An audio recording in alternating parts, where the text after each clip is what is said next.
pessoal! Então, vamos relembrar um pouquinho sobre a composição dos seres vivos que a gente viu na aula passada, tá? Depois a gente prossegue com o conteúdo. Então, relembrando, primeiramente, a parte de composição dos seres vivos, né?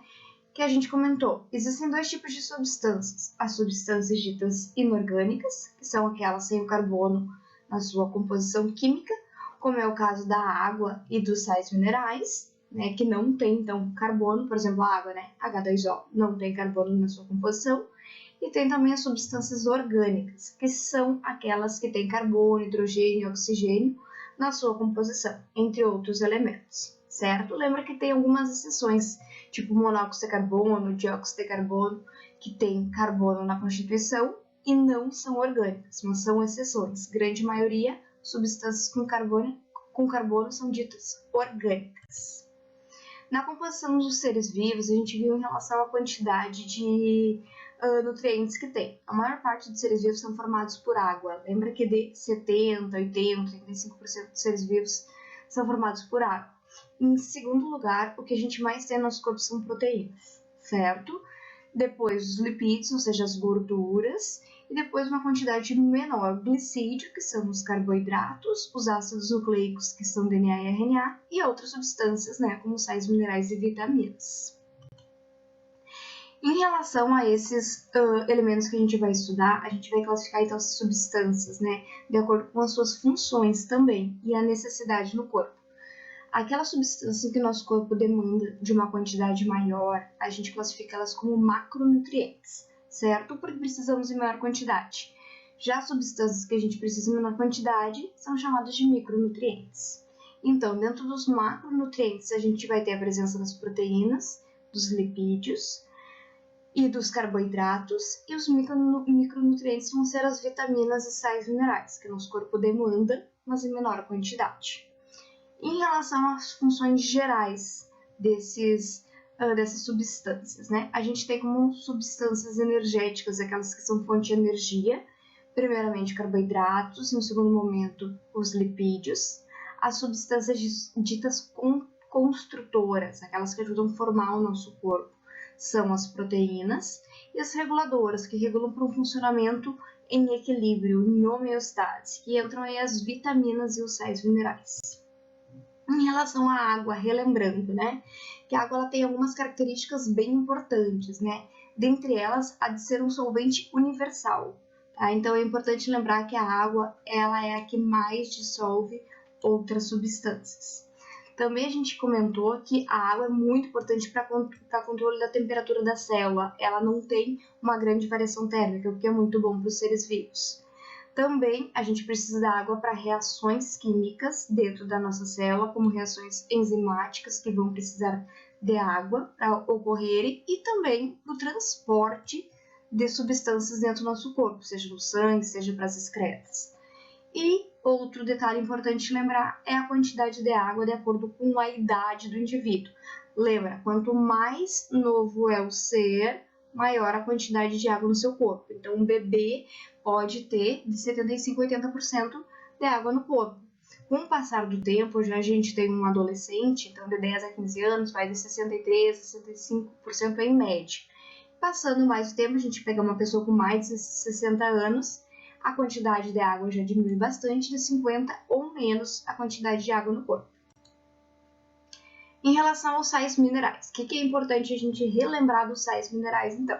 Os sais minerais são substâncias inorgânicas que o nosso corpo necessita, mas não em grande quantidade, por isso que a gente classifica eles como micronutrientes.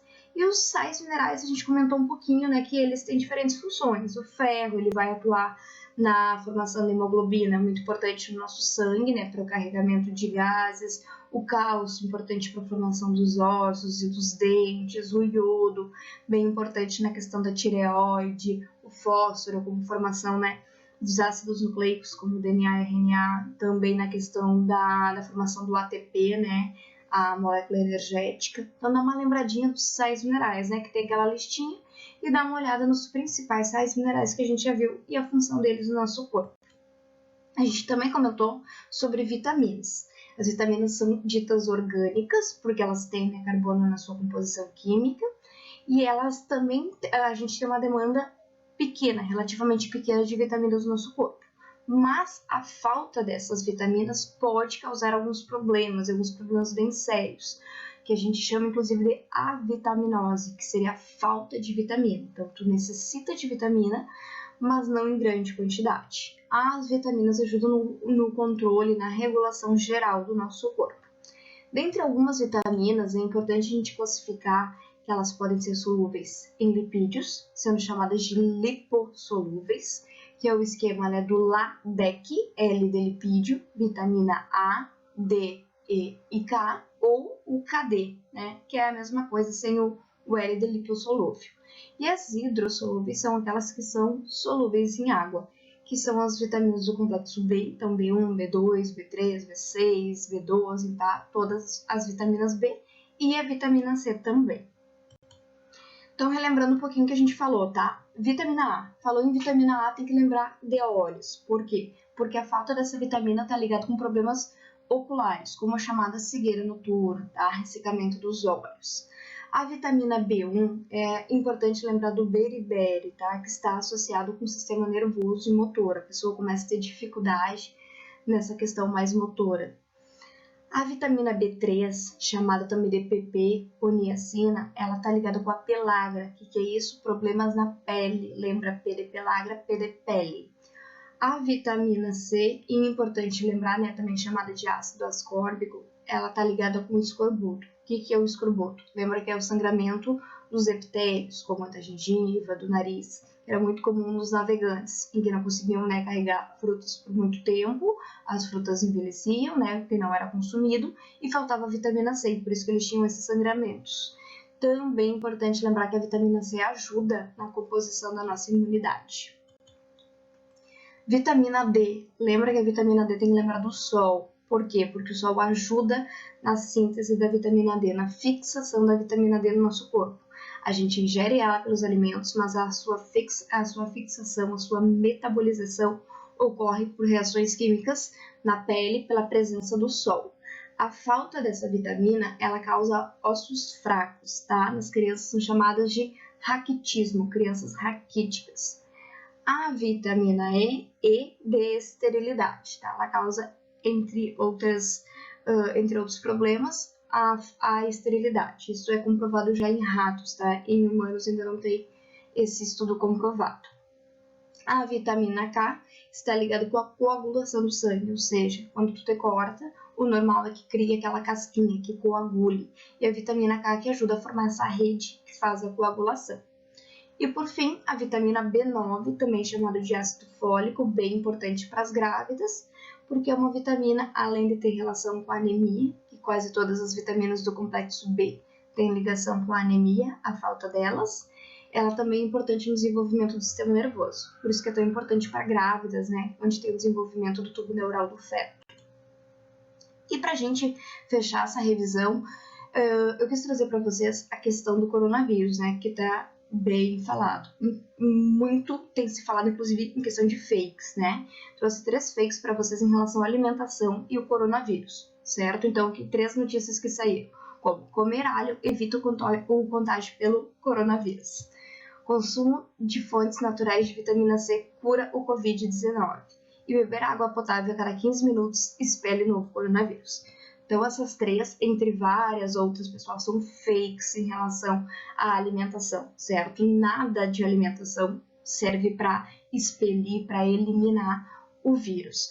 O que acontece, tá? Tu tendo uma alimentação equilibrada, bem variada, com bastante vitaminas, sais minerais, ingerindo bastante água, bastante cores na alimentação, é importante para a tua constituição da imunidade. Como ter um sistema imunológico mais eficiente, se tu vier a ter contato com o vírus, tu pode lidar com ele de uma forma melhor. Então, por isso que a alimentação e a hidratação são importantes para te ter uma imunidade mais forte, mas tu não vai matar, entre aspas, tu não vai expelir ou tu não vai deixar de ter o alho, não vai eliminar o teu coronavírus, certo? Eles vão ajudar na tua imunidade. Não tem nenhum alimento até então comprovado que mate, né, que elimine, enfim, que dê o fim no coronavírus. Então, muito cuidado nessas épocas de coronavírus, que muitas notícias falsas são divulgadas. E aí eu trouxe para alimentação, que é o que a gente está estudando no momento.